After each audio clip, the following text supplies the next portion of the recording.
ഇടതുപക്ഷ ജനാധിപത്യ മുന്നണിയുടെ സാരഥിയായി വണ്ടൂർ നിയോജക മണ്ഡലത്തിനകത്ത് തെരഞ്ഞെടുക്കപ്പെട്ട അവിടുത്തെ പോരാളി ഡോക്ടർ കെ ദാമോദരൻ മാസ്റ്ററിന് വണ്ടൂരിന്റെ മണ്ണ് കീഴടക്കിക്കൊണ്ട് കടന്നു വരികയാണ്. വണ്ടൂരിൽ LDF സ്ഥാനാർത്ഥിയായി മത്സരിക്കുന്ന മലപ്പുറം ഗവൺമെന്റ് കോളേജ് മുൻ പ്രിൻസിപ്പൽ പ്രൊഫസർ ദാമോദരൻ വെങ്ങാട് മണ്ഡലത്തിൽ ആവേശം വിതറിയ പ്രചരണ പ്രവർത്തനങ്ങൾക്ക് തുടക്കം കുറിച്ചു.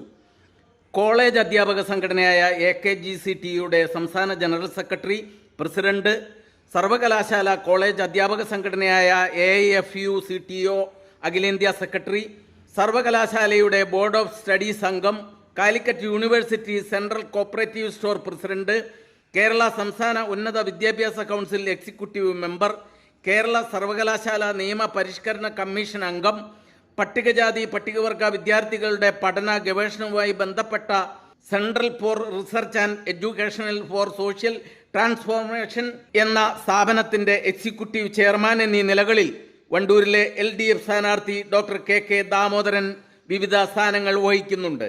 വണ്ടൂരിന്റെ വികസന മുരടിപ്പ് ഇക്കുറി പ്രധാന ചർച്ചയാകുമെന്നാണ് പറയപ്പെടുന്നത്. സംവരണ മണ്ഡലമായിട്ടും ദളിത് പിന്നോക്ക വിഭാഗങ്ങളുടെയോ പാവപ്പെട്ടവരുടെയോ ജീവിത സാഹചര്യങ്ങളിൽ കാര്യമായ മാറ്റം വരുത്താൻ കൃത്യമായ ഇടപെടലുകൾ ഉണ്ടായിട്ടില്ലെന്നും സ്ഥാനാർത്ഥി ദാമോദരൻ വെങ്ങാടിനൊപ്പമുള്ള ഇടതു പ്രവർത്തകർ ആരോപിക്കുന്നു. മണ്ഡലത്തോടുള്ള അവഗണനയ്ക്കെതിരെ ജനവിധി ഉണ്ടാകുമെന്നും രാഷ്ട്രീയ അട്ടിമറി ഇക്കുറി ഉണ്ടാകുമെന്നും മൂന്നാം തവണയും ഇടതുപക്ഷ മുന്നണി സംസ്ഥാനത്ത് അധികാരത്തിലെത്തുമെന്നും ഇക്കുറി ഇടതു മെമ്പർ വണ്ടൂരിനുണ്ടാകുന്നതോടെ പിന്നോക്ക ദളിത് വിഭാഗങ്ങൾക്ക് വികസനമെത്തിക്കാൻ സാധിക്കുമെന്നും ഇടതുപക്ഷം കരുതുന്നു.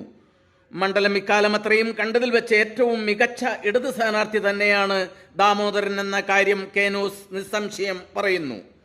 വാണിയമ്പലം ടൗൺ സ്ക്വയർ നോക്കുകുത്തിയായത്, വാണിയമ്പലം റെയിൽവേ മേൽപ്പാലം വൈകുന്നത്, ഗവൺമെന്റ് കോളേജോ ഉന്നത വിദ്യാഭ്യാസ സ്ഥാപനങ്ങളോ ഇല്ലാത്തത്, സംവരണ മണ്ഡലമായിട്ടും ദളിത് ഗ്രാമങ്ങളിൽ വലിയ പദ്ധതികളില്ലാതെ പോയത് തുടങ്ങിയവ LDF പ്രചരണായുധമാക്കും. കരുവാരകുണ്ടും കാളികാവും ചോക്കാടും ഉൾപ്പെടുന്ന മലയോര കുടിയേറ്റ മേഖലയിലെ കർഷകർ നേരിടുന്ന പ്രശ്നങ്ങൾ ഇക്കുറി തെരഞ്ഞെടുപ്പിൽ സജീവ ചർച്ചയാകും. UDF സ്ഥാനാർത്ഥിയായി AP അനിൽകുമാർ തന്നെ മത്സരരംഗത്തുണ്ട്. മണ്ഡലത്തിൽ 6ാം തവണയാണ് അദ്ദേഹം ജനവിധി തേടുന്നത്. കോൺഗ്രസിനും മുസ്ലിം ലീഗിനും ശക്തമായ ആധിപത്യമുള്ള 8 പഞ്ചായത്തുകളാണ് വണ്ടൂർ നിയോജക മണ്ഡലത്തിലുള്ളത്. വണ്ടൂർ, തിരുവാലി, മമ്പാട്, പോരൂർ, ചോക്കാട്, കാളികാവ്, കരുവാരകുണ്ട്, തൂർ പഞ്ചായത്തുകളാണ് വണ്ടൂർ നിയോജക മണ്ഡലത്തിൽ ഉൾപ്പെടുന്നത്. കഴിഞ്ഞ തദ്ദേശ തെരഞ്ഞെടുപ്പിൽ എല്ലാ പഞ്ചായത്തുകളും തൂത്തുവാരിയ ആവേശം കൂടി ഇത്തവണ UDF പ്രചരണ പ്രവർത്തനങ്ങളിൽ ഉണ്ടായേക്കും. CPMന്റെ ശക്തി കേന്ദ്രമായ തിരുവാലിയിൽ നേരിട്ട തിരിച്ചടി ഉൾപ്പെടെ LDFന് വെല്ലുവിളി കൂടുകയാണ്. നിലവിൽ UDFന്റെ ഉരുക്കുകോട്ടയാണ് മലയോര മേഖലയുടെ പ്രവേശന കവാടമായ വണ്ടൂർ നിയോജക മണ്ഡലം. 1977 നിലവിൽ വന്ന ശേഷം ഒരു തവണയൊഴിച്ച് UDFൽ കോൺഗ്രസിനൊപ്പം ഉറച്ചു നിന്ന നിയോജക മണ്ഡലമാണിത്. 1977 വെള്ള ഈശ്വരൻ, 80 MA കുട്ടപ്പൻ, 82 87 91 പന്തളം സുധാകരൻ, 2001 മുതലുള്ള 5 തെരഞ്ഞെടുപ്പുകളിലും AP അനിൽകുമാർ എന്നിങ്ങനെ കോൺഗ്രസ് സ്ഥാനാർത്ഥികളുടെ വിജയ തട്ടകമാണിത്.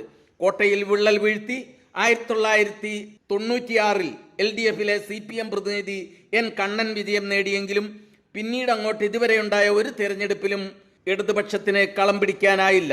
ഇക്കുറി UDF കോട്ട തകർത്ത് വിജയ തിലകമണിയാമെന്ന ഉറച്ച വിശ്വാസത്തിലാണ് LDF.